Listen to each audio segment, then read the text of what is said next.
Summit ने इतिहास रच दिया है। अभी दूसरे दिन की बैठक चल रही है, लेकिन इस दौरान लिए गए फैसलों की गूंज पूरी दुनिया में सुनाई दे रही है। नई दिल्ली में बैठक के बाद नया वर्ल्ड ऑर्डर उभरता नजर आ रहा है। इंग्लैंड से अमेरिका तक पीएम मोदी की तारीफ हो रही है। पीएम मोदी ने वो काम कर दिखाया जिसके बारे में बैठक शुरू होने तक सोचना भी मुश्किल लग रहा था। बैठक के पहले ही दिन घोषणा पत्र को मंजूरी दे दी गई, वो भी बिना किसी विरोध के। रूस और अमेरिका ने टीम मोदी की तरफ से तैयार ड्राफ्ट पर अपनी मुहर लगा दी। यही नहीं, इस दौरान 3 और बड़े जय हिंद दोस्तों, welcome back Kumar reaction official channel. तो चलिए आज जानते हैं कि हमारे भारत ने जो G20 समिट का अगुवाई कर रहे थे, जो G20 समिट हिंदुस्तान में चल रहे थे, आज सफलतापूर्वक संपन्न हुआ और सभी देशों के इस पे मंजूरी हो गई है। सहमति पत्र पे मुहर लग चुके हैं और इसी पे देखते हैं कि कुछ पाकिस्तानी रिएक्शन क्या कहते हैं, कुछ फनी और कुछ मज़ेदार किस्से जो आगे आप वीडियो में देखेंगे। ऐसा कि first of all I want to say congratulations to India and the second thing is कि हम सिर्फ एशिया कप होस्ट करते रह गए हैं, वो भी हमारे पाकिस्तान में नहीं हो रहा, और वो जो है वो G20 जो है वो समिट को होस्ट करने के लिए जा रहे हैं। That is a very very big news और एक अच्छी अचीवमेंट है। देखिए, पहले वो चांद पर पहुंच गए, उसके बाद जो है वो अब उनका जो है वो सोलर मिशन स्टार्ट हो गया। उसके बाद अब ये जो G20 मीटिंग है, और ये तो धचके पे धचका हमें मिलता जा रहा है। और ट्रेंडिंग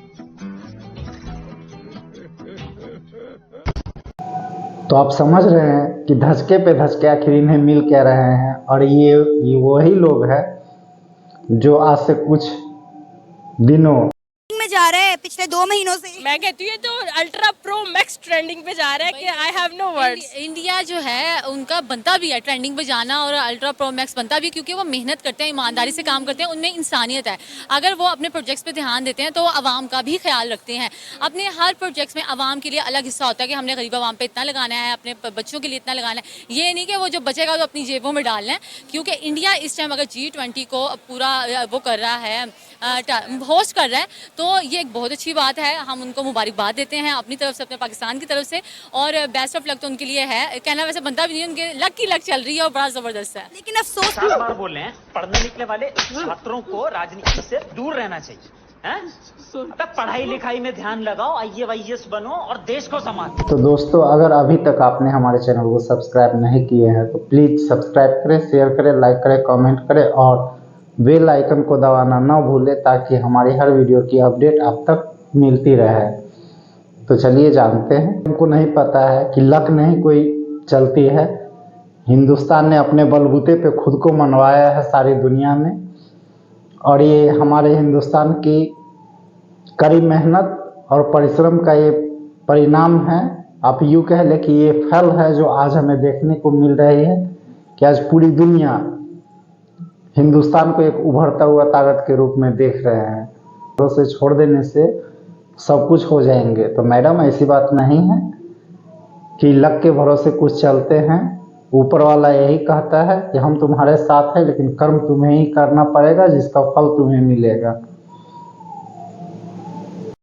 हमें किसी के साथ मिलना पड़ेगा। बहुत अच्छी बात, चाहे हम चाइना के साथ या इन लोगों के साथ या अमेरिका के साथ, हमें किसी के साथ मिलना लाजमी पड़ेगा, क्योंकि अकेले हम कुछ नहीं कर सकते। अच्छा, अब इतनी बड़ी बड़ी ताकतें हैं, उनका मुकाबला या उनके बराबर हम नहीं आ सकते जब तक किसी के साथ हम मिल के नहीं चलेंगे। ठीक भाई, किसी के साथ मिलना पड़ेगा। अभी तक तुम मिले किससे हो?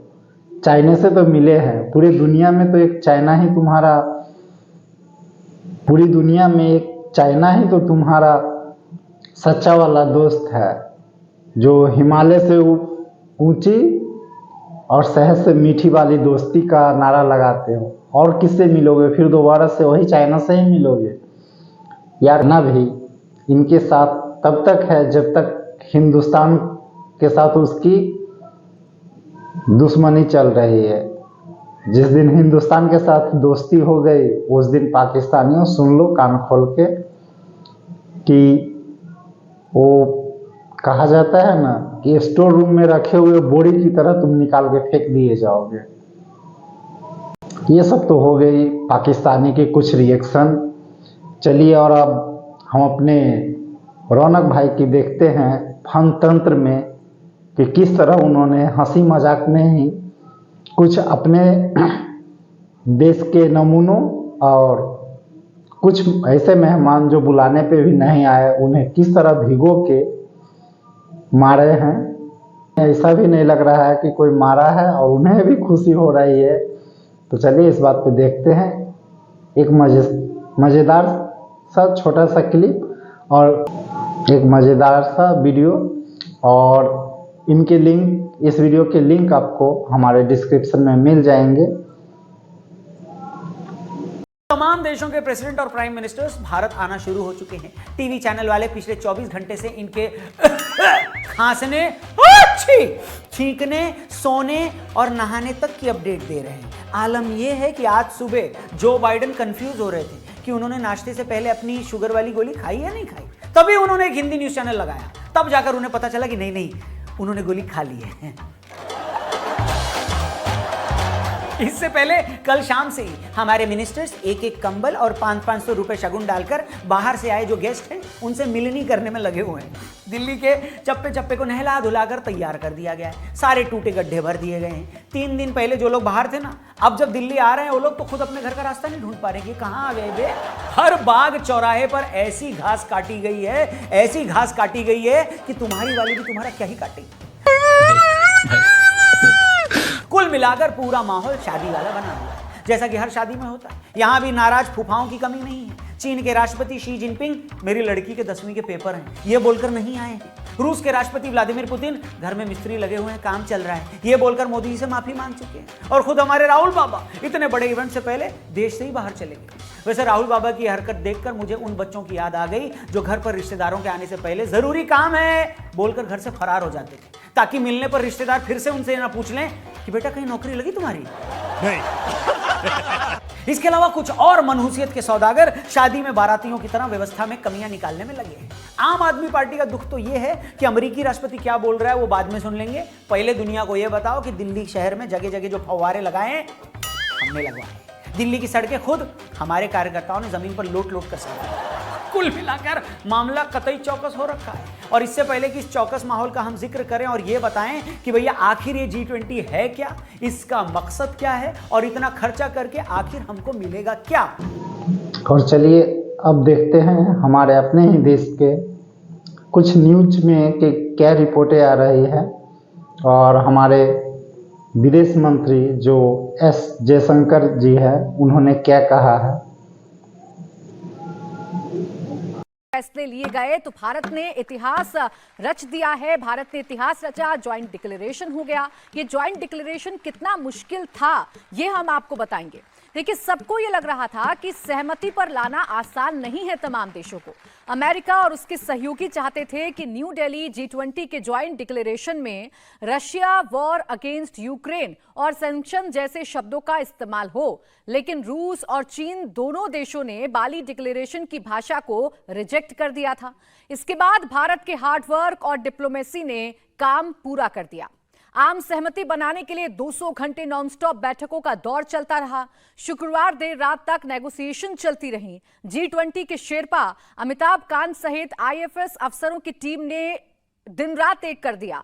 सूत्रों के हवाले से जानकारी यह है कि G20 शेरपा मीट में सदस्य देशों के शेरपाओं के बीच यूक्रेन युद्ध को लेकर काफी गर्मी हो गई थी। सदस्य देश 2 खेमे में बंट गए थे। एक तरफ अमेरिका और उसके सहयोगी देश थे और दूसरी तरफ रूस और चीन थे। भारत ने सबको राजी करने के लिए यूक्रेन युद्ध पर नया पैराग्राफ बनाया, लेकिन शुक्रवार रात तक भी बात नहीं बन पा रही थी। पीएम मोदी और भारत के अधिकारियों ने बाकी देशों को समझाया कि G20 एक इकोनॉमिक फोरम है, ना कि जियोपॉलिटिकल मुद्दों को सुलझाने का फोरम। यूक्रेन युद्ध को ही G20 का इकलौता मसौदा नहीं बनना चाहिए। सूत्रों के मुताबिक पीएम मोदी ने कई मुद्दों को सुलझाने के लिए दूसरे देशों के नेताओं के साथ अपने पर्सनल इक्वेशन का भी इस्तेमाल किया, जिसके बाद सभी सदस्य देश ज्वाइंट डिक्लेरेशन पर सहमति देने के लिए राजी हो गए। हमारी टीम्स के हार्डवर्क से और आप सभी के सहयोग से नई Delhi G20 leaders summit declaration पर सहमति बनी है।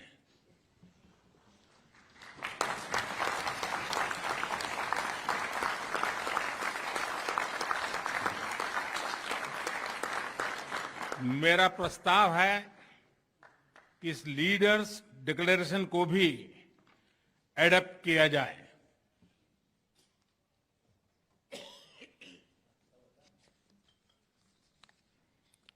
मैं इस डिक्लेरेशन को एडप्ट करने की घोषणा करता हूं।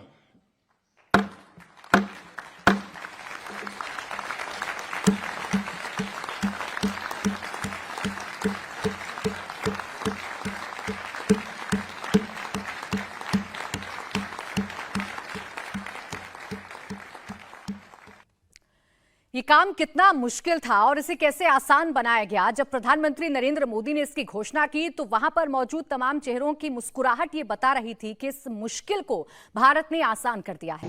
तो दोस्तों, देखा आपने हमारे हिंदुस्तान भारत की ताकत कि सारी दुनिया आज दिल्ली में बैठी हुई थी। सारी दुनिया के लिए दिल्ली से फैसले लिए जा रहे थे और ये हमारे हिंदुस्तान भारत की और हमारे हिंदुस्तानी भारतीय संस्कृति, कल्चर, लोक कला, इसके तो सारे दुनिया ही कायल हो गए हैं। और तो और हमारे यहाँ जो मेहमानों को खाना खिलाया गया था, जो रात्रि भोज का आयोजित किया गया था, उसके भी सारी दुनिया आज मुरीद हो गए हैं। क्योंकि हमारे भारत की हर राज्य की जो एक मशहूर आइटम पकवान जो है वो रखे गए थे विदेशी मेहमानों के लिए।